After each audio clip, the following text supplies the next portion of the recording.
अस्सलाम दोस्तों, आज हम CS 507 का पहला लेसन डिफाइनिंग नीड्स डिस्कस करेंगे यानी इन्फॉर्मेशन सिस्टम। तो लेसन शुरू करने से पहले मैं आपको बता दूं कि मैं कोई प्रोफेशनल टीचर नहीं हूं, मैं भी आपकी तरह एक स्टूडेंट हूं। मैंने जब इन सब्जेक्ट की तैयारी शुरू की तो नोट किया कि ऑफिशियल वीडियो लेक्चर बहुत पुराने हैं, जो कि तमाम सब्जेक्ट के लेक्चर बहुत ओल्ड है और इतने लेंथी हैं कि उसको देखकर ना तो कोई अपना फ़ायदा होता है और ना ही उसमें प्रॉपर नज़र आता है, क्योंकि उसकी रेजोल्यूशन बहुत हुआ है और ना ही यूट्यूब पर किसी ने इस सब्जेक्ट को आसान लफ्ज़ों में प्रॉपर डिटेल के साथ समझाया। इसलिए मैंने सोचा कि क्यों ना मैं इन हैंडआउट्स को आसान तरीके से समझाऊं ताकि मेरी भी तैयारी हो जाए और आप सबका भी फ़ायदा हो जाए। पढ़ाते हुए अगर मुझसे कोई कमी पेशी रह जाए तो आप अपने दोस्तों की तरह मुझे कमेंट्स में ज़रूर राइट करना। हमारे पहले लेक्चर का नाम है डिफाइनिंग, यानी अपनी ज़रूरियात को समझना और उनका तयन करना। दोस्तों, हमारी रोजमर्रा की जिंदगी में हमें हर वक्त कोई ना कोई फैसला डिसीजन लेना पड़ता है। कोई भी छोटा या बड़ा काम बगैर फैसले के नहीं हो सकता। जब भी हमारे सामने बहुत सारे रास्ते या बहुत से ऑप्शन हो तो हमें उनमें से किसी एक को लाजमी चुनना पड़ता है, क्योंकि हम एक ही वक्त में सब रास्तों पर नहीं चल सकते। इस बात को हम एक आसान सी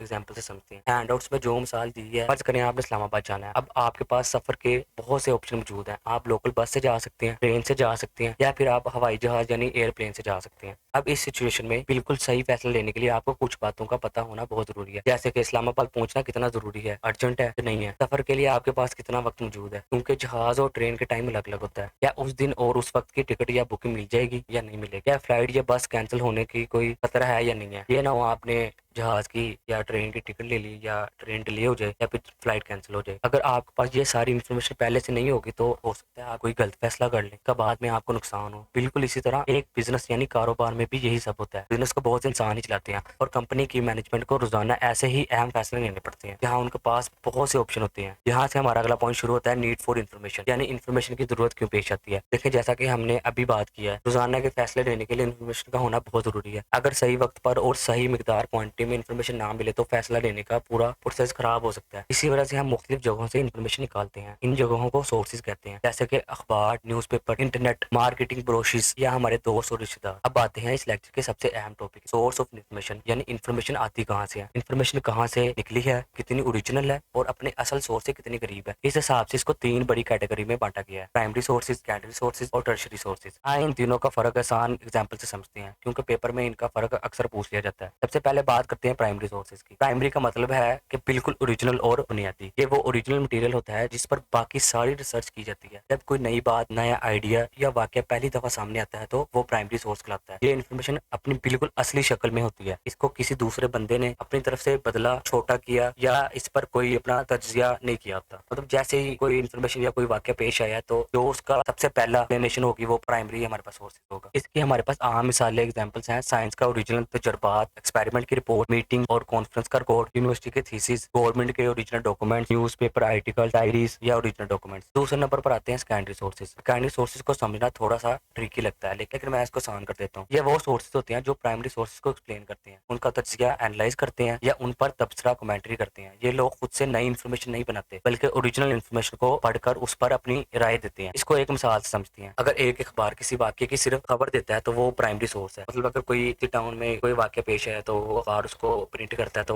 वो खबर छापता है तो वो प्राइमरी सोर्स है। लेकिन अगर कोई कॉलम लिखने वाला या वाक्य पर अपना एनालिसिस या तबसरा पेश करता है तो वो सेकेंडरी सोर्स बन जाता है। सेकेंडरी सोर्सेज की आम मिसालें बायोग्राफी, किसी मशहूर बंदे की जिंदगी पर लिखी गई किताब, डिक्शनरीज, इंसाइक्लोपीडिया, हिस्ट्री की किताबें और लिटरेचर का रिव्यू। तीसरे नंबर पर है टर्सरी सोर्स। टर्सरी सोर्सेज का बुनियादी काम ये होता है कि ये प्राइमरी और सेकेंडरी दोनों सोर्सेज की इन्फॉर्मेशन को बहुत ही शॉर्ट, आसान लफ्जों में जमा करके पेश करता है। इसका मकसद ये होता है कि पढ़ने वालों को आसानी से और एक ही जगह पर जल्दी से चीजें मिल जाएं। मतलब प्राइमरी और सेकेंडरी सोर्सेज की जितनी भी इन्फॉर्मेशन होगी इसको आसान शॉर्ट लफ्जों में एक जगह पर जमा करेगा, ताकि जो पढ़ने वाला है उसको आसानी हो और उसको एक ही जगह पर जल्दी से सारी चीजें या उससे रिलेटेड जितनी भी इन्फॉर्मेशन है जिस पर वो सर्च कर रहा है या जो उसको चाहिए वो एक ही जगह पर मिले। इसकी हमारे पास एग्जांपल है अल्मेनिक्स, यानी सालाना फैक्ट्स बुक, जहाँ रिकॉर्ड जमा होता है। डायरेक्टरीज जैसे फोन डायरेक्टरी जहाँ सिर्फ नाम और नंबर होते हैं। गाइड बुक, हमारे पास मैनुअल्स होते हैं। आपकी टेक्स्ट बुक जहाँ हर चीज शॉर्ट करके पढ़ाई जाती है। और दोस्तों, हमारा आज के लेक्चर का आखिरी टॉपिक है चेंजिंग नीड्स, यानी बदलती हुई जरूरतें। जैसे जैसे वक्त बदल रहा है और इंटरनेट आम हो रहा है, लोगों की इन्फॉर्मेशन लेने की जरूरतें भी बदल रही हैं। हर यूजर की जरूरत उस बात पर डिपेंड करती है कि वो क्या ढूंढ रहा है और क्यों ढूंढ रहा है। अगर हमें पता चल जाए कि हमारी वेबसाइट या सिस्टम पर आने वाला यूजर क्या चाहता है तो हम इसके लिए एक बेहतरीन सिस्टम बना सकते हैं। इस बात की हैंडआउट्स में दो बहुत अच्छी एग्जाम्पल दी गई है। पहली मिसाल फर्ज करें आप एक स्टाफ डायरेक्टरी बना रहे हैं जिसपे आप नाम और नंबर्स लिखेंगे जितने भी एम्प्लॉयज हैं फर्म में या ऑर्गेनाइजेशन में काम कर रहे हैं, और जो यूजर इस डायरेक्टरी को यूज करेगा तो उसको पहले से ही पता होगा कि उसने फलां बंदे का नंबर ढूंढना है, या